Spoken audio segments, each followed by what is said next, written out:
गेल्या काही दिवसांमध्ये राष्ट्रवादी काँग्रेसचे नेते शरद पवार गटात प्रवेश करणार असल्याच्या चर्चांना उधाण आलं होतं। यामध्ये अजित पवार गटाचे हडपसर मतदारसंघातले आमदार चेतन तुपे हे शरद पवार यांच्यासोबत एकाच व्यासपीठावर दिसले। शरद पवार यांच्या कार्यक्रमाला तुपे यांनी आतापर्यंत उपस्थित राहणं टाळलं होतं, पण यावेळेला राजकीय कार्यक्रम नव्हता, त्यामुळे प्रोटोकॉल म्हणून मी कार्यक्रमाला उपस्थित होतो असं स्पष्टीकरण कार्यक्रमानंतर चेतन तुपे यांनी दिलं।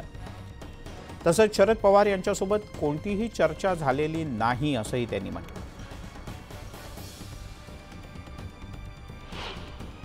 कार्यक्रम हा राजकीय कार्यक्रम नव्हता, हा सातारा मित्रमंडळाचा त्यांचा 50 वर्ष सुवर्ण महोत्सवाचा कार्यक्रम होता।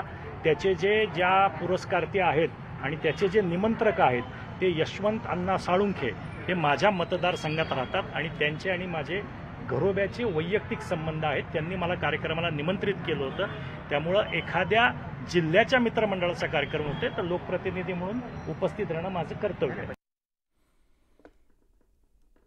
तिकडे महायुतीच्या जागा वाटपाचा निर्णय जवळपास निश्चित झाल्याची